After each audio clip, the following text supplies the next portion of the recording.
welcome to another edition of Books in the World. Books in the World is a production of the Cape Cod Writers Center.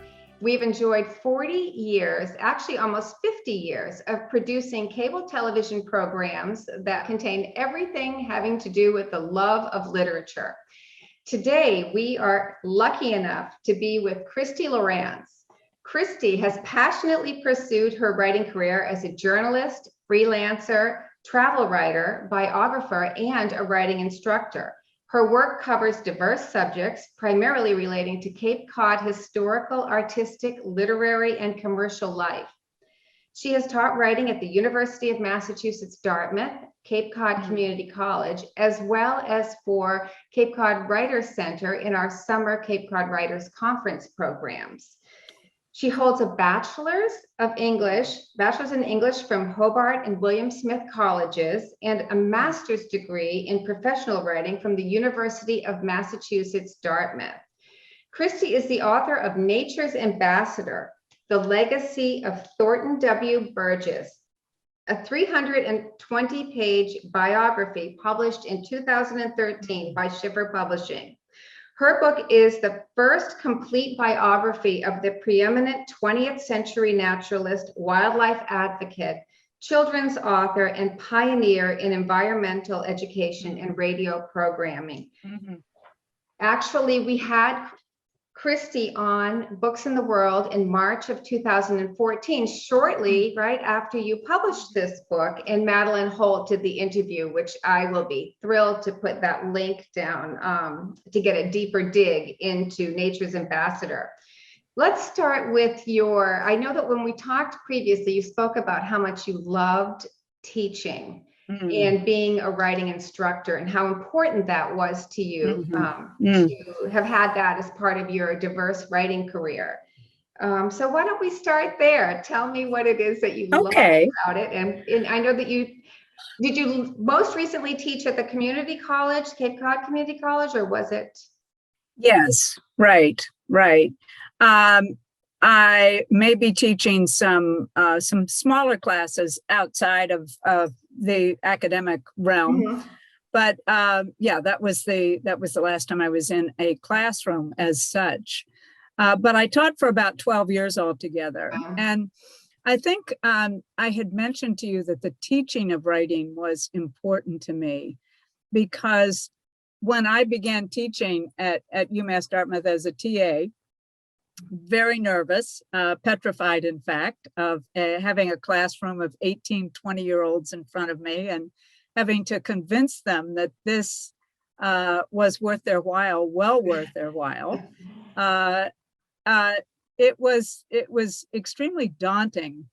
But once I got my sea legs with the classroom and with the students, I could draw on almost 20 years as a professional writer. And prior to coming into the classroom as a teacher, I had been freelance writing, I had done travel writing. And I estimate I probably have interviewed about, 1,000 people would not be unreasonable. That's, that sounds like an enormous amount of feature articles, but when you're doing travel writing, you are interviewing, you are collecting information from individuals, and that's what an interview is, whether it's an extended interview like this, or you're calling up a motel owner to get information about their motel. Right. So I come into the classroom with this background, and also the writing that accompanies those years. And then prior to that, as an English major, writing for 4 years constantly. And so your relationship as a writer with the printed word, with sentences, with word choices, with forming ideas into a page, making the idea longer, making it, more compact. That's, as you know, Kathy, as you know well, that's very hard to do. It's very difficult. And good writing that looks effortless is only because a person has spent hours paring down, you know, and so this sense of the totality of what it takes. You have the full picture that you walked into that classroom with, the full spectrum of what it looked like to be a writer. Right. And so was it hard to actually begin on a level that your students could relate to with? No, not at all. Not at all. Yeah. If I could find the textbook, John Lannon was one of the teachers at UMass Dartmouth, and it was his textbook that I was using. When I got my hands on it, I had never seen exactly a layout of what I had been doing. So John Lannon says, to teach writing, you are basically teaching worthwhile content, sensible organization, and readable style. And you were intuitively doing that. And yes, I've been doing it for years and years. And I went, oh my gosh, that's so beautiful. He found me. Worthwhile content, sensible organization, readable style. I love it. Yes. And so everything, I was just like a thirsty person, you know, I had the best time because I understood all this. It wasn't just something remote to me. It wasn't a theory. You had practiced it. Yeah, exactly. It wasn't a theory. Exactly. So when you went from teaching to full steam ahead writing this biography, and you had a freelance career between those two things. Right. But what was why did you choose Thornton Burgess? And why? I know that you have a lot of historical figures that are on your back burner to actually dive into. And tell me what it is about. Is it that you realized there wasn't a piece out there of that content or that depth? Well, the thing was, and I like the way you've set up this question, because I feel in my life as a writer, there've been chapters, there've been segments, the journalistic segment, and that was followed by the magazine writing segment. And I was writing for Good Housekeeping. I had articles in Good Housekeeping and Country Journal and Americana and Oceans. Wow. And then coming into the 90s, there was the academic studies and the teaching, and in the 90s that continued, and then maybe 15 years of that, and then the biography. You're quite right, and the other work stopped. And I think too, writers, there are times when you're calling on different things inside of yourself. You know, it's an ADD life when it comes to all the diversity. And then at some point you have to hone in when you have a major work that you're working on. And that can be really, you know, to put everything else aside.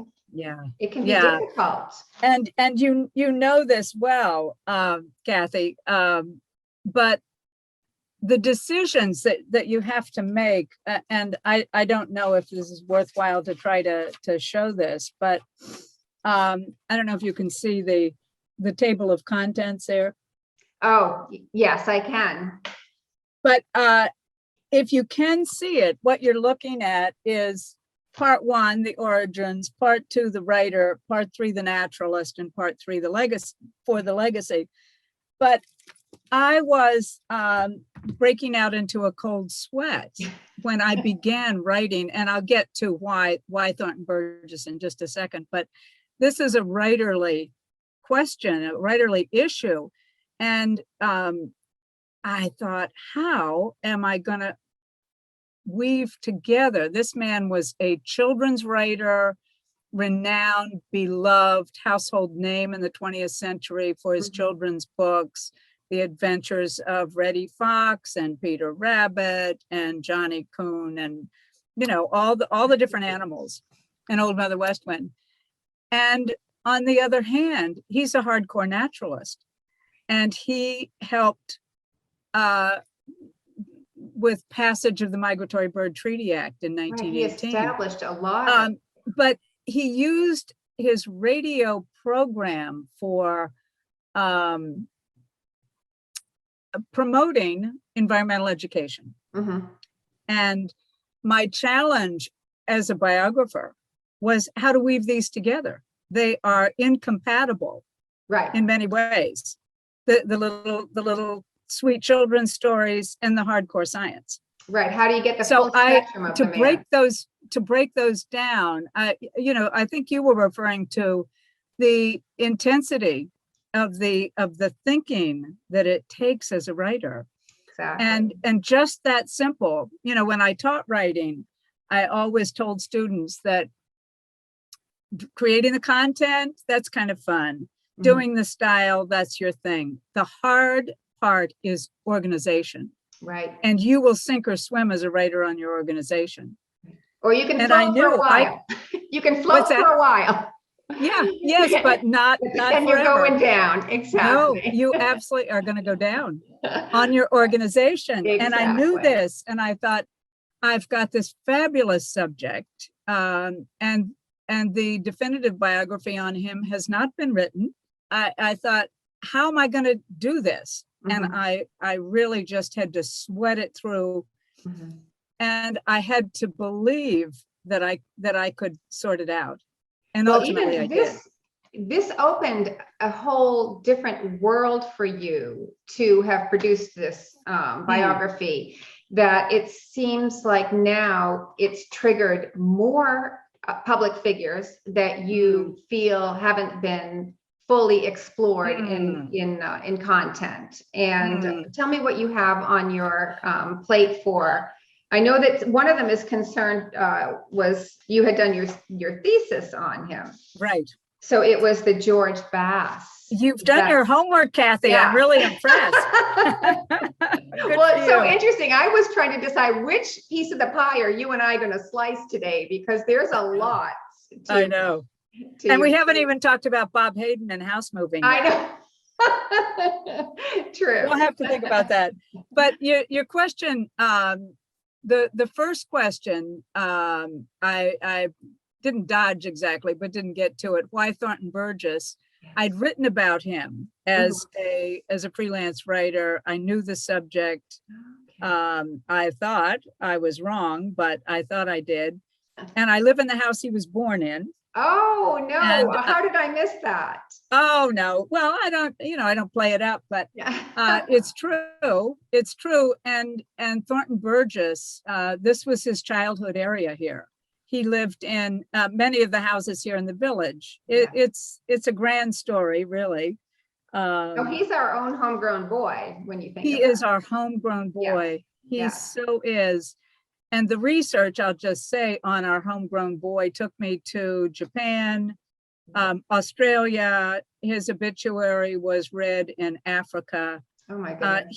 He was just amazing. The breadth and the scope. Right, and beloved. Of him as a children's writer. Mm-hmm. But so I basically thought, this is a good story, and I think the anniversary of Old Mother West Wind was coming up, and I thought, as a freelance writer, you jump on things like that. Right. So I thought I would do that. And it took much longer because the story was far more complex and more interesting. I interviewed people at the Smithsonian Institute. I interviewed, scientists. I interviewed grandchildren of his. And this is the thing too, Kathy, we were thinking you and I would talk about the path of a writer. Right. And the adventure of it. The specialness, and I'll just say, and I realize George Bass is over here waiting for. No, that's okay. Let him wait, because I do love discussing the path of a writer, and especially a writer who's a research junkie like you are. Yeah, because I can relate to even the tiniest little ancillary character. If they have a job, I want to know everything about that job. Yes. Because it just adds a depth that you can't without that research. Yes. And what was I saying? I interrupted you. So no. I know what I was going to say. No, that's okay. That 4 of his grandchildren Mhm. were alive when I started the book. And in the process of my research, 2 of them passed away. Oh my goodness. And so I was the only one who had that opportunity as a writer to Right. interview them. Yeah. And this has happened to me more than once, that you take advantage of your time, your inspiration, your opportunity. It may not come back. And you may be the Exactly. only one. And you It don't may have any be idea what the depth or the value is of what you're right, doing right. until that opportunity is passed. Yeah. Yeah. And I think what's amazing about Thornton Burgess is his influence, Mhm. his influence on children. And he understood this. His message, those children's books were fine, but literature was not his passion. Nature was his passion. And nature education was the passion of his passion. Well, what a great And vehicle he used. yes, What an and you amazing know vehicle. why? Because children, unlike adults, absolutely soaked it up. And who was reading oftentimes those stories to those children but the adults? Right, So he had absolutely. a double advantage. But Thornton Burgess he cared about things like leg hold traps for animals. He lobbied against that. He developed very early a radio program, and that's another whole conversation. Right.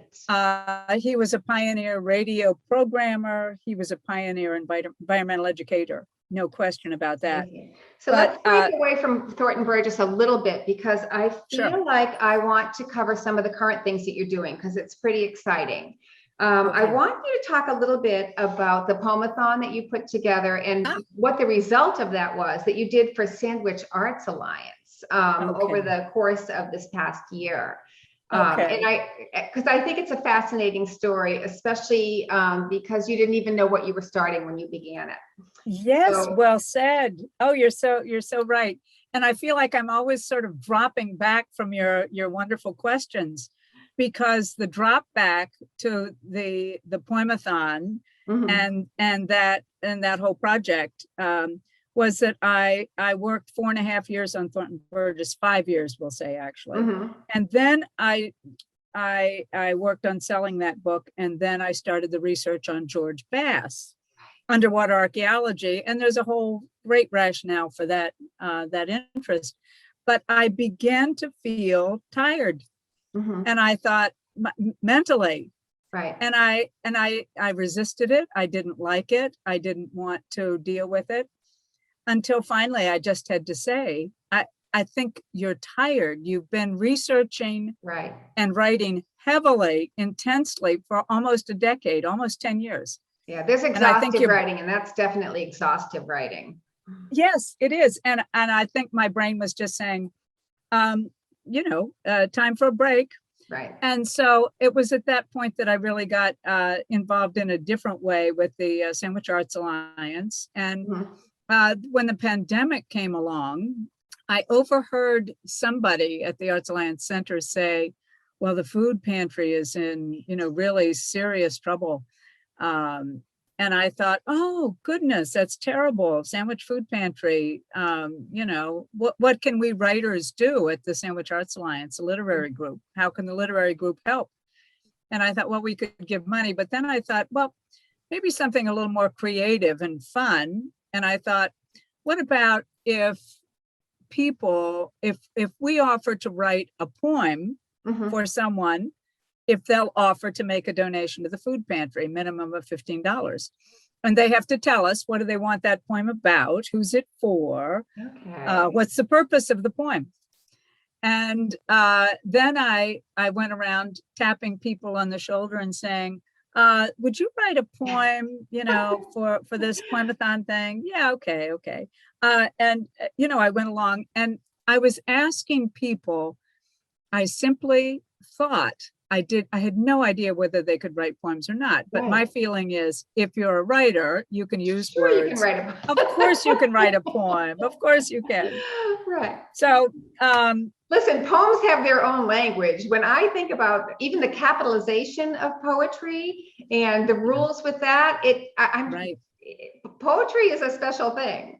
It truly is. It Yes. truly is. Yeah. And this project, you're quite right in saying that I didn't know where it was gonna go. I didn't have the slightest idea if it, in fact, the first poem that was assigned, I thought, I'll have to write this myself. I don't know how this is gonna work, you know. Yeah. I'll have to be the guinea pig here. So I wrote the How was first the first poem. poem received that you gave back to the person that Oh, had... it was very well received. Mhm. It was for Max. Mhm. Todd Herman is a performing arts coordinator at the Arts Alliance, and he had requested this for his son. And Oh. I'd never met the son, but I do, having two sons, know something about boys and something Mhm. about being on that threshold. His son was going to be going into high school. My goodness. And so I wrote a poem, and Todd loved it, and the son, a laconic young man, Mhm. he gave the thumbs up on it too. So Oh. yeah, but the image that I had, and I just couldn't knock it out of my mind, was someone standing in a doorway, and the hand on the door frame, Mhm. and the feet on the threshold, and looking out, Right. and what's coming down the road, and what's waiting for you as you walk out that doorway. Well, that's beautiful imagery, and very Hmm, appropriate for somebody making that big jump into that yeah, level of but you education. know something, oh my gosh, we're So off how the many subject. wait, before you, how many writers did you end up having that actually produced poems for this? I think we had about 20. Oh my goodness. And so how many Yeah. poems were produced overall? I think we had about 30 poems. Some people wrote a couple. Mhm. And did you end up asking for a specific amount of a donation for the food pantry? We just asked for at least $15, and some people gave Perfect. much more than that. Absolutely. So it was very, very satisfying.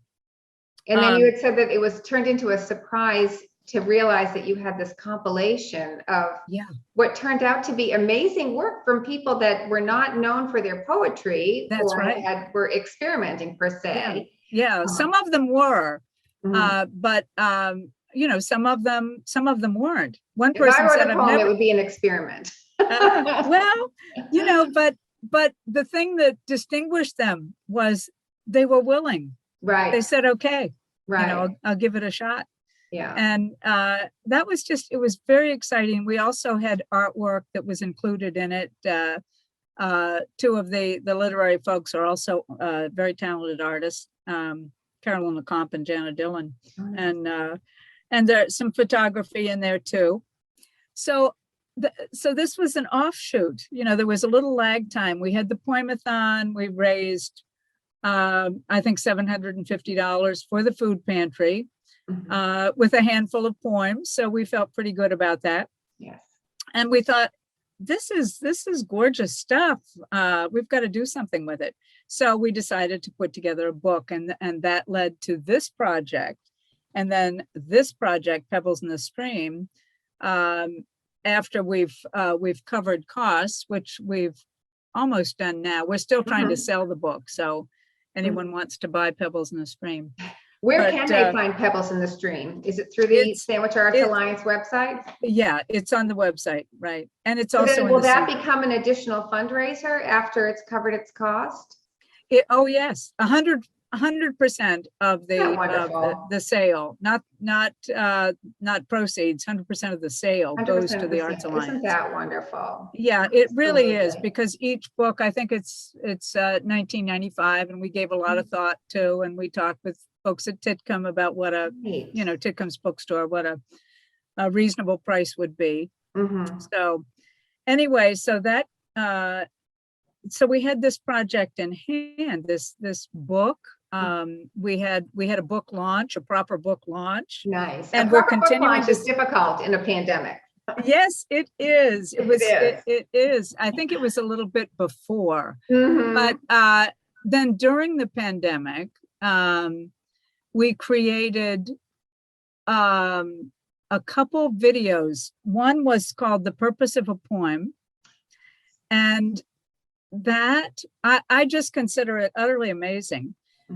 The purpose of a poem was to have joint interviews with, not interviews, meetings of the person who commissioned the poem and the person who wrote the poem. Oh, nice. And That's wonderful. In a number of cases, people did not know each other. Like I did not know the boy I was writing the poem for. But it was just more exciting than I can even say. How sweet that is too. It's just very sweet to it's very sweet. Yeah. And so what joined in some cases two strangers was a poem. Isn't that amazing? Very amazing. And the purpose of a poem, you know, that the purpose of the poem was really satisfied. So speaking of all of anyway, getting together, I understand that we're actually going to start physically seeing you out and about at places, speaking engagements with real people. You ready for that? A real speaking engagement. Tell me what you have up coming up with that. Yeah, I know the Zoom is fun, but let me tell you, there's nothing like seeing somebody in person. So that's starting to happen. I know. And I think we're all hungry for that. And I've had double vaccination, so you know, I'm ready. I'm ready to go. Good. But I am going to be talking at the Cape Cod Museum of Natural History on May 27th for their lunch and learn. Yeah, May 27th. Christie, this is so wonderful, and I really appreciate you being with us today. And we look forward to all of the things that you have to offer for writing for the years to come. It sounds like you're absolutely still charged with the job and the privilege of writing stories. And we appreciate it. Thank you.